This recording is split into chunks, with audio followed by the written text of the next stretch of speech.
Welcome back to World of Immersion. Today we're going to be sharing with you a slightly controversial opinion that we have.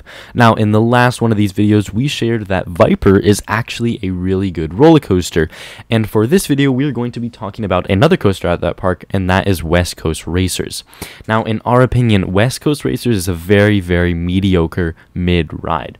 Now, a lot of people rank this very, very high in their top 10s. People talk about it being an incredible roller coaster, and we do not get the hype. And in today's video, we're going to explain why we do not think this is a very strong ride and why we have this opinion. But before we get started, make sure to like and subscribe so you don't miss another update.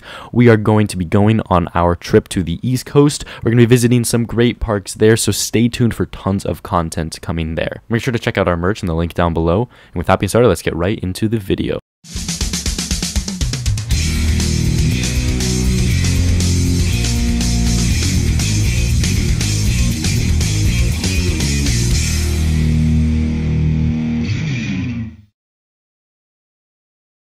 Before we get started, I want to preface this by saying that we do think West Coast Racers is a decent ride. It's by no means a bad coaster, and it's definitely not the worst in the park. We just definitely do not think it deserves the hype and the praise that it gets, and especially it does not deserve the line that it gets. So starting off with the things that we dislike about this ride, we're going to talk about the wait time. No, this does not have to do with how many trains they're running or the operations. This is a genuinely popular ride, and we don't understand that.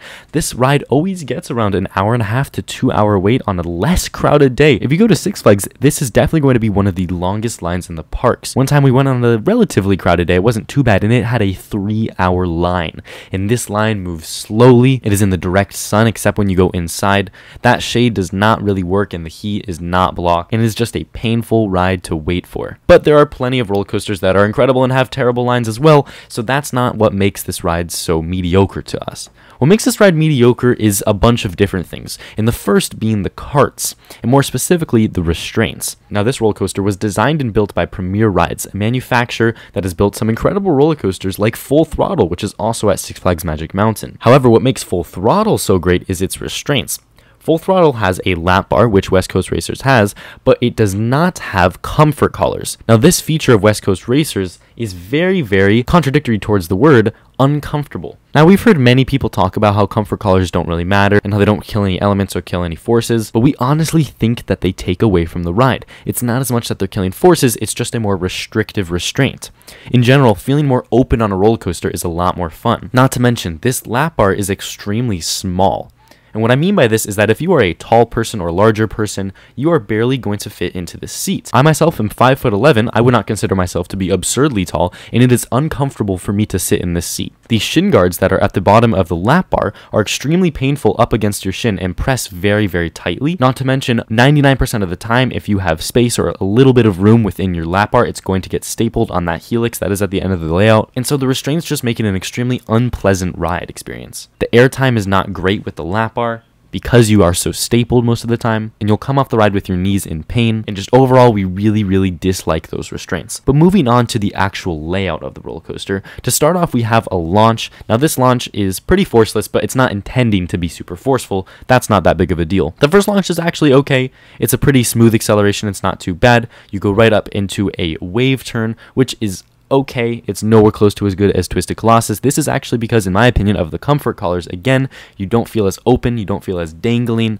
where you should on a wave turn. You then go into a sort of cutback inversion right after that, where you get an okay amount of hang time. I mean, if you've seen our video on the top 5 worst and best inversions, you'll know that we are not fans of cutbacks, so this is already not a great start to the ride. You then get a little bit of airtime over a slight hill, which goes into the second launch. Now, this airtime is okay. It's not the best. It's also not the worst. I'd say it's one of the stronger points of airtime on the ride, but then this second launch is just awful. It's technically a boost, and really it does exactly what it sounds like. It does a little short boost of speed at the very end of the launch track, which is very strange.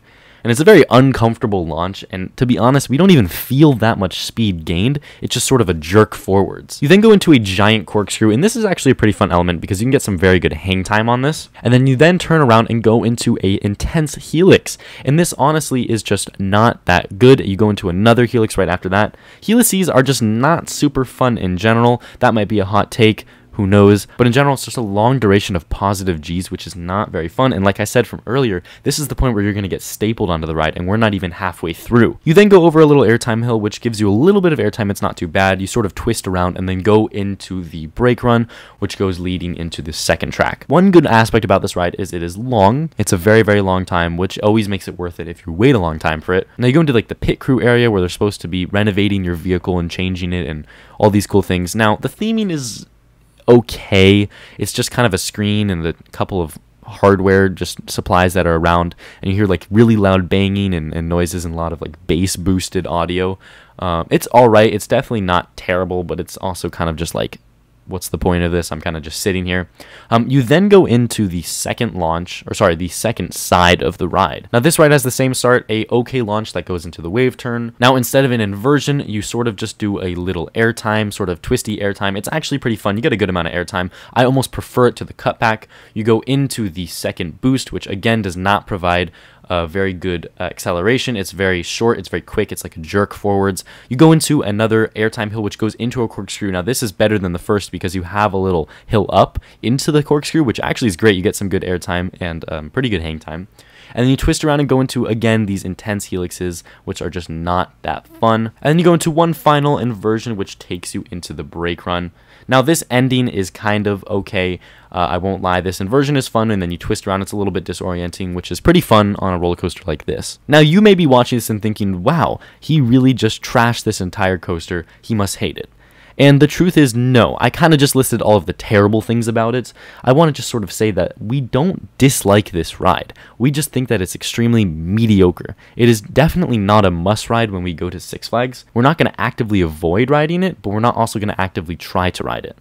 It is still overall a fun roller coaster. I would rather do this than a lot of other roller coasters in the world. We just think that for the hype that it gets, it's definitely not deserved, and that overall it's just a little bit of a mediocre sort of mid-tier ride. Some good aspects of the ride are the airtime, the hang time, and while it's not amazing and the restraints are pretty uncomfortable, it still is a relatively fun experience. And while the restraints are not super comfortable, you still can get some good airtime, and the hang time is still good. So it's not a terrible roller coaster. Like I said, we just don't think it is that amazing. Now, one more aspect that I didn't mention that makes this ride actually a lot more fun is the racing aspect. So this is a Mobius loop system, same as Twisted Colossus, except the race will always be synced up. You race with other riders. That is always fun. The sort of dueling aspect is great. Seeing the carts fly over your head, you know, waving to the cart next to you as you launch together. The wave turns are good when you're going with a race. And so that actually does add to the coaster a lot, which sort of brings it up in our ranking. If it was not a racing coaster, it would definitely be much lower. So that definitely adds to it. And like I said, the length is also a great plus as well. So overall, very mediocre ride, very much a B tier ride. There are plenty of better roller coasters in the park, and there are plenty of worse roller coasters in the park. Overall, it is a fine fit for Six Flags. We do think that Magic Mountain has enough launched roller coasters. It didn't necessarily need another multi-launch. Full Throttle is already a great coaster built by the same manufacturer. We didn't really need West Coast Racers, but of course, always another roller coaster is a great addition to the park. Could they have done something better with that plot of land? Probably. Would have Intamin done a better job building a multi-launch in that area? Most definitely. And do we wish that we had that? Absolutely. But for what it is, it's an okay addition. And if it has no line, of course we're going to go and ride this, but we're never going to wait like over an hour for it, which apparently a lot of people will. Let us know down in the comments if you completely disagree with our opinion and think this is some outstanding roller coaster, or if you completely disagree and think it's absolutely the worst in the world. This is totally just our opinion, so you might disagree, but let us know down in the comments because we want to see your opinions as well. Thank you so much for watching World of Immersion today, and we will catch you in the next video.